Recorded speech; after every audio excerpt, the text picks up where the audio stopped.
NTA ने 20 अप्रैल 2026 को JEE mains session 2 के नतीजे घोषित किए। इस परीक्षा में अप्रैल सत्र के दौरान 2,50,000 से ज्यादा अभ्यर्थियों ने हिस्सा लिया।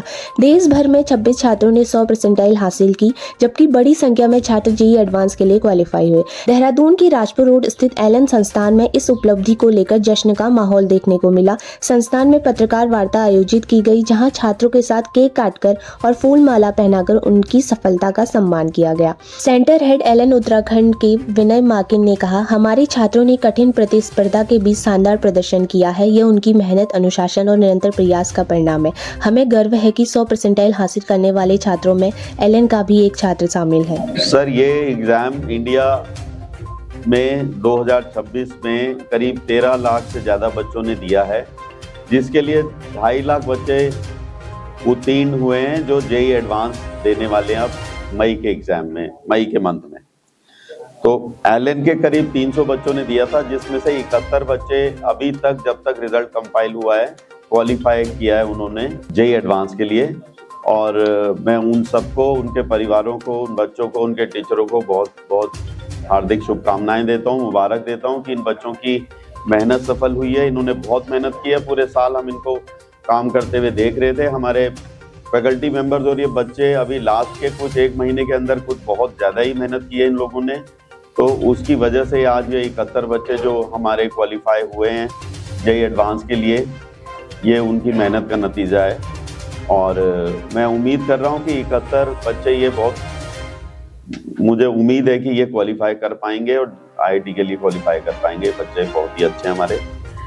इसके अलावा मैं आपको ये बताना चाहूँगा कि जेईई एडवांस की तैयारी देहरादून में काफ़ी साल से चल रही थी, लेकिन एलन ने जो यहाँ पे एक माहौल बदला है वो ये है कि नॉर्मल बच्चा जो है, एवरेज बच्चा भी एक रैंक की तैयारी के लिए तैयार हो रहा है यहाँ पर। मतलब जो बच्चा सोचता भी नहीं था कि मैं आईआईटी में जा सकता हूँ, वो बच्चा भी यहाँ पे एक बार बिल्कुल प्लान्ड वे में तैयारी करा के हम लोग उसको आईआईटी में पहुंचाने का काम कर रहे हैं। के अनुसार 18 छात्रों ने 99 परसेंटाइल और 29 छात्रों ने 98 परसेंटाइल से ज़्यादा अधिक अंक प्राप्त कर संस्थान का नाम रोशन किया है। हमारे अंदर वो होता है ना इंथुजिज्म, जैसे कि मतलब हम इसको लगातार लगे रहना, अपनी मेहनत को लगातार अपनी मेहनत करते रहना। तो आपने किस तरीके से स्ट्रेटजी फॉलो की?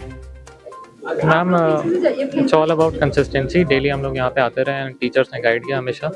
एंड मतलब normally through out the journey ऐसे ही हो गया। इट वाज मतलब थोड़ा बहुत बीच में होता था stressful all that, but teachers guide करते थे एंड काफ़ी हेल्प मिलता था टीचर्स के थ्रू।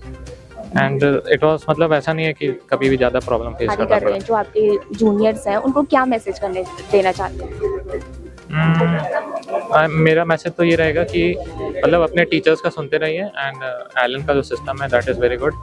और फिर मतलब consistency is the game. Daily मतलब कंसिस्टेंट रहना पड़ता है, वो नॉन नेगोशिएबल है। तो all it's all about that only. Parts में डिवाइड किया, आप हमें बता सकते हैं?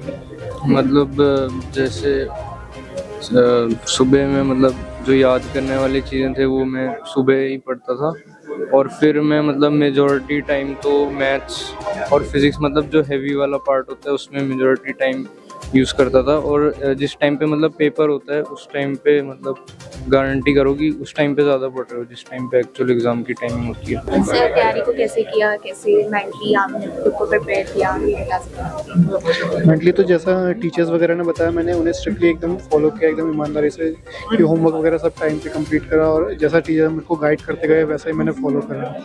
और ज़्यादा कुछ स्पेशल नहीं करा, बस जितना मुझे कहा गया उतना ही फॉलो करेंगे तो हो जाएगा। अच्छा, और कौन सी हॉबीज़ आपने उसमें फॉलो करी, या हॉबीज़ का ऐसे छोड़ना पड़ा कि नहीं पहले ये एग्ज़ाम ही ज़रूरी है, मुझे अपनी वो हॉबीज़ को छोड़ना पड़ेगा?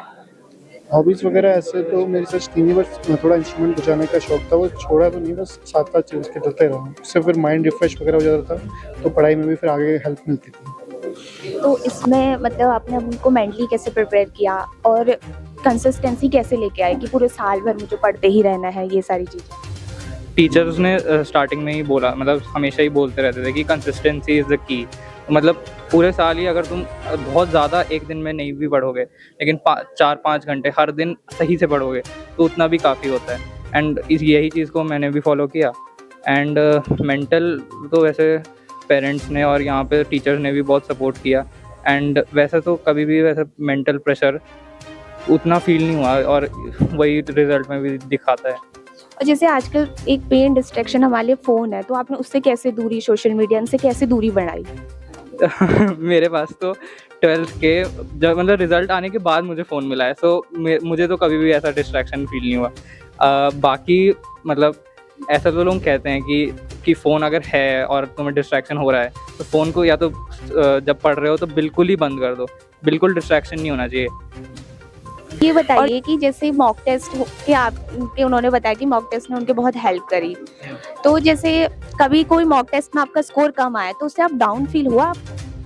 मेरे मॉक टेस्ट में मार्क्स तो बहुत वेरी करते रहते थे, कभी हाई आते थे कभी लो आते थे, बट उससे ज़्यादा प्रॉब्लम लेता नहीं था मैं, क्योंकि कभी कुछ चैप्टर्स ख़राब होते हैं कुछ अच्छे होते हैं, तो अपने आप ठीक हो जाता है, एवरेज आउट हो जाता है। कौन से सब्जेक्ट में आपकी ऐसे स्ट्रॉन्ग पकड़ थी कि हाँ ये सब्जेक्ट ठीक है? मेरी मैथ्स में ही सबसे अच्छी है, बाकी दोनों सब्जेक्ट से ज़्यादा।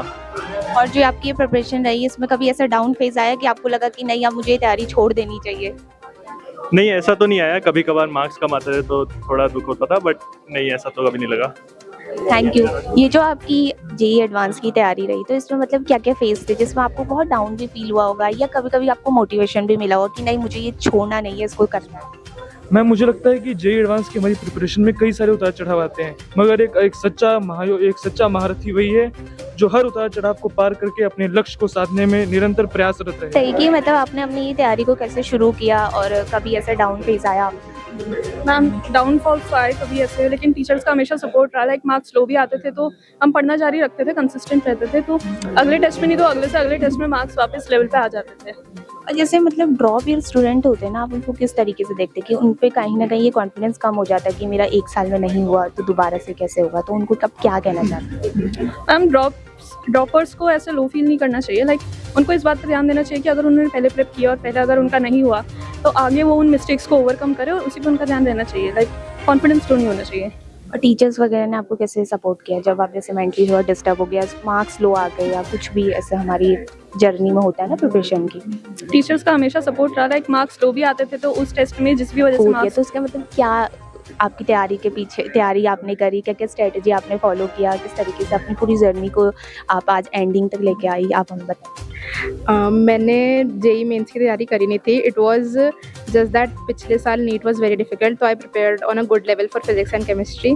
तो फिर आई वाज इंटरेस्टेड कि मैं जेईई मेंस में कैसा करती हूँ ये देखने के लिए, एंड मेरे ऊपर उस टाइम पेपर के टाइम प्रेशर नहीं था, तो फिर मुझे जितना आता था I did, and I got 100 in physics. तो फिर और जो आपके जूनियर सभी तैयारी कर रहे हैं जेईई एडवांस की, तो हमें क्या मैसेज देना चाहती है, किस तरीके वो कंसिस्टेंसी बनाए रखे अपने उसमें?